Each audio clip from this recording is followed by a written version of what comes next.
Dans cette vidéo, on va s'intéresser à la correction de l'exercice que vous avez sous les yeux. Alors, je vais adapter deux, trois questions par rapport à la formulation qui est faite ici. Entre autres, la question 3, on va voir qu'on va trouver les coordonnées du point moyen sans utiliser la formule moyenne, puisqu'on va le faire à la calculatrice.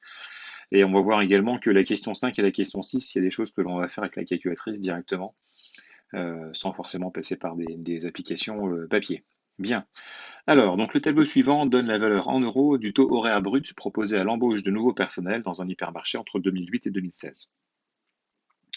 Bien, ici, on a les années qui défilent, le rang qui est déjà fixé. Pour 2008, c'est le rang 1. Et le salaire horaire brut pour les Y. Donc en 2008, on est à 8,05. La première question qui vous est posée, c'est de calculer le taux d'évolution du salaire entre 2015 et 2016 et de donner une valeur décimale arrondie à 10-4. Donc on va s'intéresser à 4 chiffres après la virgule. Alors, je vais faire un petit rappel. Dans le cadre de cette question 1, pour trouver un taux d'évolution entre 2015 et 2016, on va devoir diviser le salaire horaire de 2016, donc 9,80, on va le diviser par 9,58. Cette chose-là vient de départ fois coef égale arrivée. Rappelez-vous les petites formules sur les taux d'évolution. Donc lorsque j'effectue ce calcul, je tombe sur 1,0230. 1,0230. Donc ça, c'est mon coefficient multiplicateur. Et puis, rappelez-vous, hein, les petites formules qui marchaient bien, petites formules de mamie. Pour passer du coefficient multiplicateur au taux, on faisait fois 100 moins 100. Je rappelle que c'est une petite formule de, une petite formule de mamie qui fonctionne super bien. À tel point que quand on arrive ici, hop, ça nous fait donc plus 2,30%. Donc, ça répond à la question 1A, qui est de déterminer une valeur décimale du taux d'évolution de 2015 à 2016.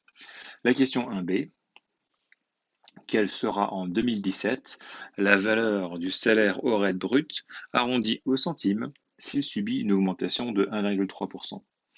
Je reviens également sur un petit rappel. Le coefficient qui traduit une augmentation s'obtient par 1 plus le taux divisé par 100. Ou alors, on prend une autre formule, c'était 100 plus le taux divisé par 100. Ça veut dire que ici, j'ai une augmentation de 1,3%. On va donc faire 100 plus 1,3, le tout divisé par 100. Et ça me donne mon coefficient multiplicateur qui est de 1,013. À l'aide de ce coefficient multiplicateur, je vais prendre le salaire horaire de 2016, à savoir le 9,8, et je vais donc 9,80 fois 1,013, et ça me donne 9,93. Donc c'est bien arrondi en centimes. Là, on a le taux horaire. Alors je vais changer de couleur. Là, on a donc le salaire horaire brut arrondi après l'augmentation de 1,13. La réponse, elle est de 9,93. Ensuite, la question 2, on vous demande d'entrer les données du tableau dans la feuille de calcul d'un tableur, ou en l'occurrence, moi je l'ai fait avec une calculatrice. À l'aide de la fonction moyenne, calculer les coordonnées du point moyen. Alors, à la calculatrice, on n'a pas de fonction moyenne, on a directement les coordonnées x bar, y bar, rappelez-vous. Donc je vais juste passer sur la calculatrice, elle est là, c'est pas trop mal, elle est pas mal centrée. Ok, c'est parti. Alors, tac, on allume la bestiole. Donc là, on se rend compte que les listes sont pré-rentrées, comme d'habitude. Et rappelez-vous, pour trouver les coordonnées du point moyen, on va dans Stats, Calc, Devar, Stats Devar. On vérifie bien qu'on travaille comme d'habitude avec L1, L2. Le L1, c'est les X, le L2, c'est les Y. Donc tout ça, ça roule. Et là, voilà, j'ai la coordonnée X de mon point moyen, c'est 5. Et là, en bas, j'ai la coordonnée Y de mon point moyen, c'est 8,95. Donc, je garde ça en tête. Ce qui fait que mon point moyen,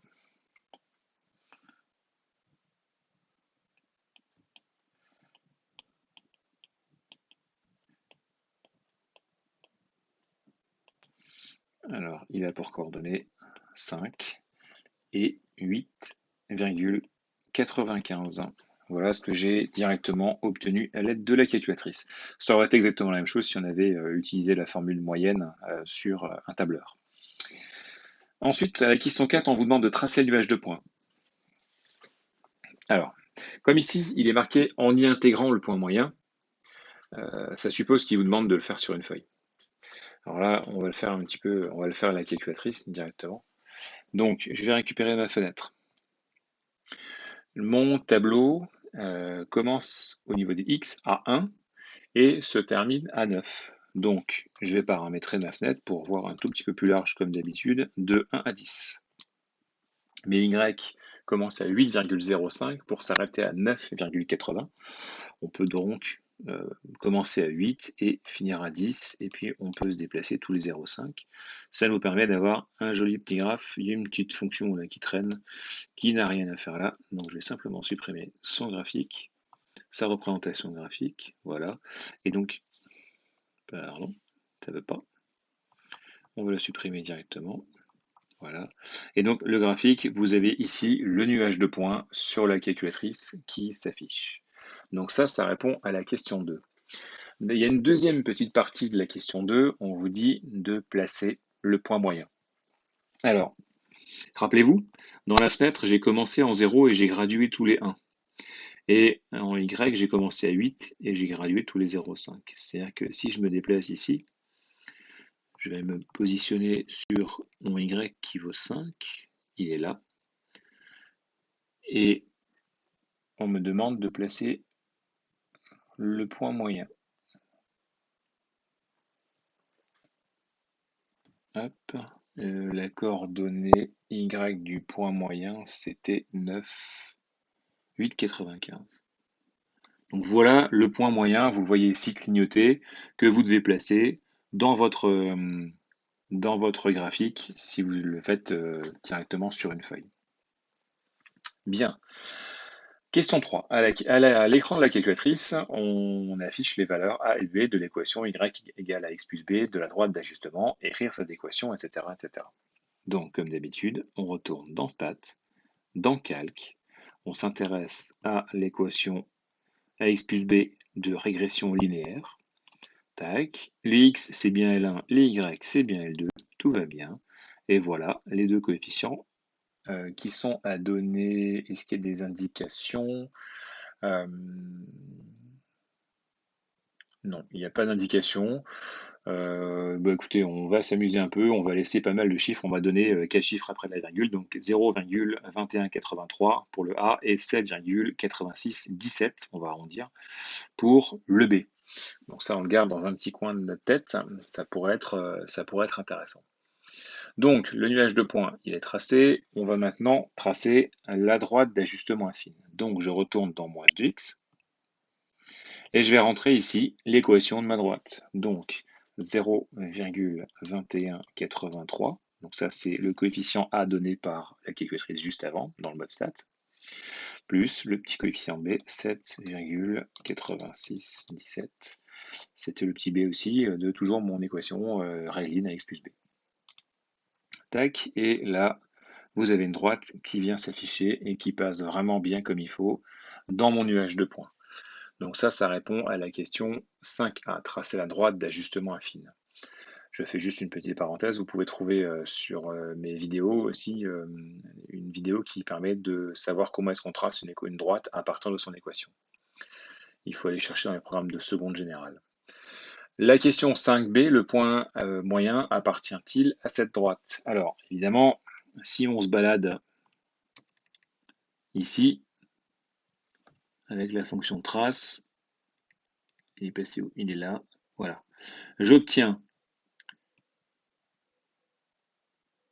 mon x qui vaut 5 et mon y qui vaut 8,95. C'est exactement, alors Évidemment, il y a des petits décimaux là qui traînent, des petites décimales qui traînent.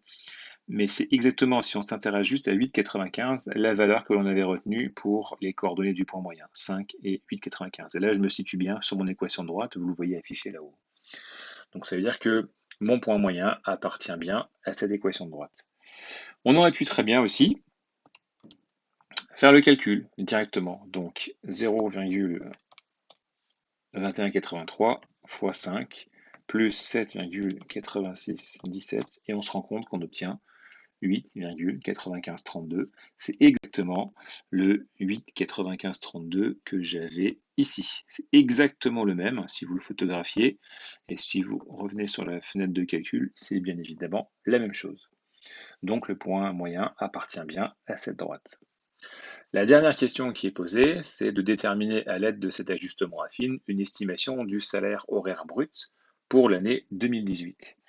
Alors, je vais reprendre l'énoncé.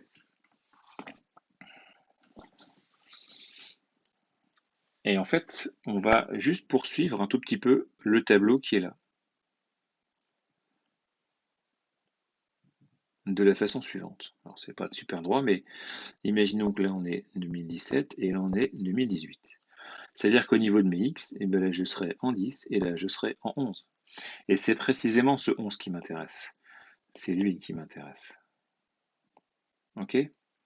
Parce que c'est la valeur de x pour être en mesure de déterminer la prévision pour y. Donc je vais m'intéresser à la dernière question tout de suite, c'est la question 6b.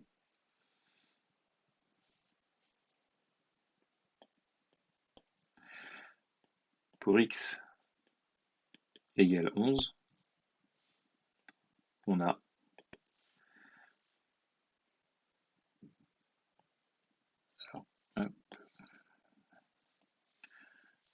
0,2183, je reprends mon équation de droite, fois 11, plus 7,8617, donc c'est ce qu'on avait trouvé à la calculatrice tout à l'heure. N'hésitez pas à revenir en arrière sur la vidéo pour vous convaincre de ces chiffres. Et lorsque j'effectue ce calcul à la calculatrice, j'obtiens 10,263. Ce 10,263, c'est précisément la valeur qui vient ici. Autrement dit, la prévision du salaire horaire brut en 2018 sera de 10,263. Donc, prévision. C'est bien une prévision, hein. Et c'est à ça que servent les statistiques. C'est à faire des prévisions à court terme, à moyen terme, en fonction de l'équation que l'on a trouvée. Il y a des équations qui sont plus ou moins, comment on va dire, adaptées à faire des prévisions plus ou moins longues. Alors juste une toute petite parenthèse, hein, mais vraiment on n'est plus du tout dans l'exercice, là on revient sur quelque chose d'autre. Alors je reviens sur ma calculatrice, ok, qui vient de s'éteindre, bravo.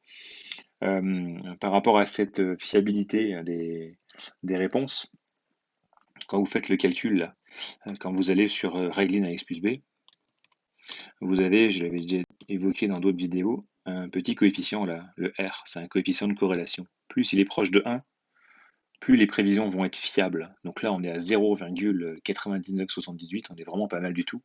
C'est-à-dire que les prévisions qu'on peut faire pour les années qui viennent, elles vont vraiment être sympas. Ça veut dire quoi? Ça veut dire que sur... Alors, je vais nouveau enlever la droite, celle qui ne sert à rien, ça sert juste à alourdir le graphique.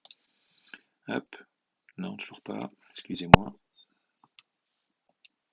Voilà, si je trace juste là, vous voyez bien que ici mes points sont presque, je dis bien presque, alignés. S'ils avaient été alignés, à ce moment-là, mon coefficient de corrélation aurait été de 1.